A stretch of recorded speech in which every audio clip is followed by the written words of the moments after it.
6 वाजता कार्यक्रम आहे मला आणि मी शेक्सफोन प्ले करायला चालू आहे कारण आजोबाला पण संगीताचा खूप नाद आहे. 14 एप्रिल 2 दिवसावरच आहे आणि त्या निमित्तानं आजोबा आपल्या समोर एक महामानव डॉक्टर बाबासाहेब आंबेडकर यांच्यावरील गीत गातायत.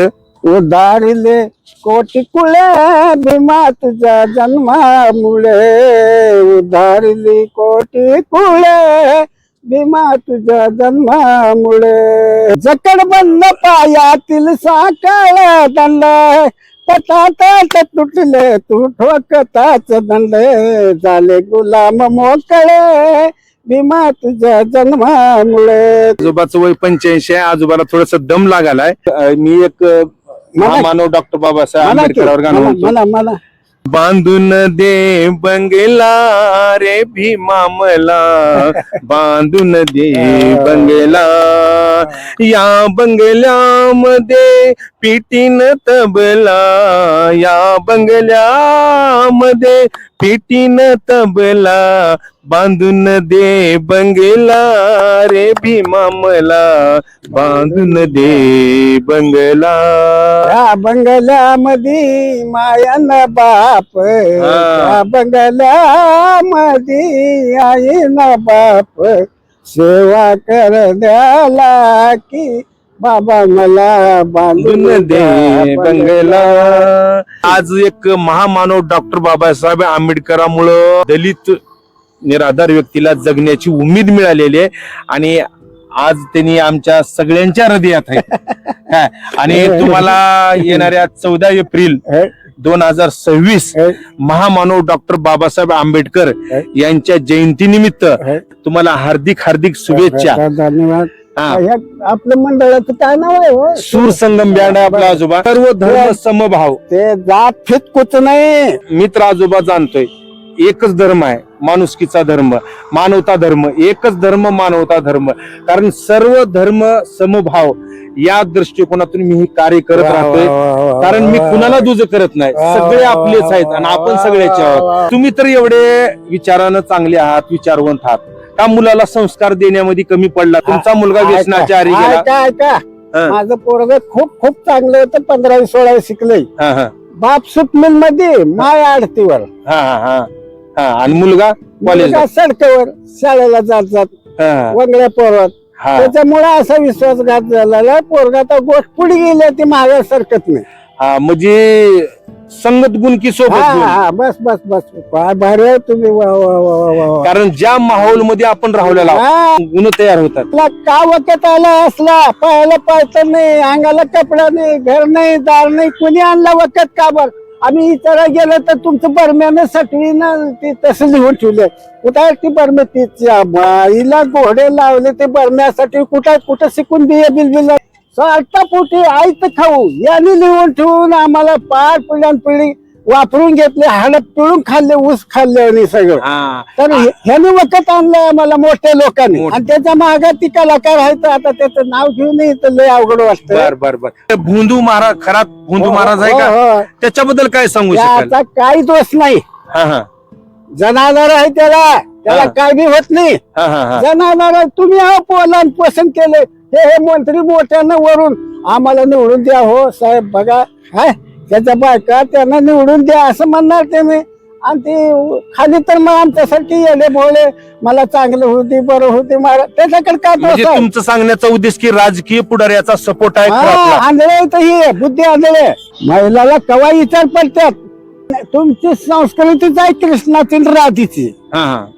गेला हरी कुणा गावा, कुणाला नाही कसा ठावा, माझा श्याम मला दावा नवडतो डोळा, डावा बाई डावा रमती कुंजवनी बाला, असा वरती ते नंदलाला, माझा श्याम मला दावा नवडतो डोळा, डोळा बाई डावा. असले तमाशे आपल्या भारतातले भोंदू महाराज हुडकू आपण त्यांना बाजूला काढू शकत नाही तोपर्यंत आपल्या भारताची अंधश्रद्धा संपत नाही. बाबा मी दारू पिणार नाही, मी व्यभिचार करणार नाही, मी गांजा पिणार नाही, खोटे बोलणार नाही. एवढं सोपं सगळं हित हाय सगळं. घे आणि असं पाणी पे, ज्ञान घे. पुस्तक तयार आहेत सगळे. वाच, मनन, चिंतन कर रात ना दिवस जन्मल्यापासून बाबासाहेब अभ्यास केले म्हणून तुमच्यावर संकट निवारण झाले रे बाप्पा. कुठली गाडी मिळाली असती. ज्ञान प्या. हा हे प्याला असं तुम्ही पिवलं दारू पिवलेला तुम्ही नाही नाही नाही ही आताची पिढी आहे की नाही दारू पिवलेली ज्ञान प्या आजोबाचा सांगण्याचा उद्देश आहे. जी काही युवा पिढी आहे तुम्ही दारू पिण्यापेक्षा गांजा ओढण्यापेक्षा ज्ञान प्या. ज्ञानानं माणूस हा उच्च पदावर जाऊ शकते. कारण शिक्षण हे वाघिणीचं दूध आहे. महामानव डॉक्टर बाबासाहेब आंबेडकरांनी सांगितलेलं आहे जो कोणी प्राशन करील तो गुरगुरलेश्वर. बाबा एवढे मोठे पुस्तक आहेत. एक पुस्तक वाचलो मेलो मेलो बाबा आता लय आळस आला म्हणून आपण पडतो. आणि एवढे मोठे सर्व धर्माचे पुस्तक सगळं छाननी करायचं छाटायचं नोट्स काढायचं एवढे पुस्तक वाचायचं आणि त्याच्यातून खरं काय आहे ते निरखून काढायचं. अहो कितीही बाबासाहेबांचा त्याचा आदर्श घ्यायचं मग लिखण्यास पाहिजे. माझा कैवारी माझा बाप कोण आहे मला कोणी काढले हे गटारातून. आधी तुमचा इतिहास पाहिजे. आधी तुमचा मी कुठं होतो माझा आजा पंजा कुठं होते काय अवस्था होती आणि त्याला आजच्या परिस्थितीत कशी अवस्था आहे कोण काढले ह्याला वरी काल कुणी घातलं होतं खड्ड्यात. आणि ही संसद जिज्ञासूच पाहिजे इरडच पाहिजे. तुम्ही उठला सुटला टंबरे हाणाला हे हे हे करायला काय होतंय. गाडीला कपडा नाही पांघरा नाही आत राहिला नाही ती बोरे होते त्याच्यात ढेकणं घरात ढेकणं अंगात वारक कठीण करत नव्हते सगळे माय घातले असं फानी सुद्धा नव्हती. ही चालली की वा कटकटा मारायची कुठे गेला इथंच कुणी घालीलं हे का वखत आणला हे खरजू पायात खुरप काठी मोडून कोण घालीलं हे सगळं. आता लोक काय होते व्यवस्था करणारे तुम्ही राजे महाराजे कुठे तुम्ही इकडे माझ्या पुढे.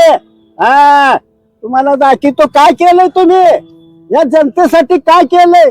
नारू देवी माझे देवीत फुलं पडलेले दोन्ही डोळ्यात होते का दवाखान्यात त्या टायमाला नव्हते की. हा मग हे नारू खरजू देवी अंजू काही काही बक्कळ होते सगळे लोक तुम्ही बघत बसलो. त्या टायमाला जर दवाखाने असते तर हे रोग नीट झाले हे सांगण्याचा उद्देश.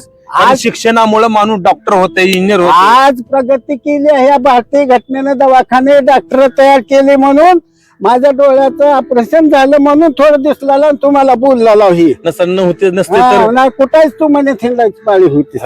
श्रद्धा ठेवा अंधश्रद्धा ठेवू नका. ह्याचीच व्याख्या झाली पाहिजे. अंधश्रद्धा कशी असते हे दोन्ही फोड करून समोरल्या व्यक्तीला समजावून सांगितलं तर प्रकाश पडेल. आता महात्मा फुले समग्र वाङ्मय वाचल्यावर लाल बुंद सकाळी दिवस कसा निघतोय तसा आपल्याला सगळं कळतंय. समाजकारण राजकारण धर्मकारण देवकारण चोऱ्या काय तर लबाड्या काय तर खाऊ आणि कष्टकरी काय सगळं फरक दिसतोय महात्मा फुल्यानं दाखवून दिला. कोण बघाव त्याचं. कारण श्रद्धेची आणि अंधश्रद्धेची ओळख करून घ्या अगोदर तेव्हा तुम्हाला जगण्याची उमेद मिळेल आनंदी जीवन जगता. याच्यात काय चुकलं असलं तर माफ ऐका करा. आपण कुणाला वाईट बोललो नाही. मला खूप आनंद असा एक सुज्ञान मास्तर मला योग्य तो प्रश्न विचारल्यामुळं मला बी प्रश्न उत्तर द्यायला आनंद वाटला. आणि तुमचा स्वभाव सद्गुण निरोगीपण आणि त्याच्याशिवाय ती तुमची व्यसन बी दिसणार मला म्हणून मला खूप आनंद आहे. तुमचं नाव सांगा. माझं नाव उत्तम हनुमंते. उत्तमराव हनुमंते राहणार पटेल नगर राहायला पटेल नगर मध्ये गाव पानचिंचोली राहायला पटेल नगर लातूर मध्ये. माझं नारायण लक्ष्मण सोनवणे राहणार मोरनगर सुतगिरणी कामगार. बर बर ठीक आहे ठीक आहे धन्यवाद. असंच आनंदी हसमुख वर्षानुवर्षी राहाल मी हीच ईश्वर चरणी प्रार्थना करतो.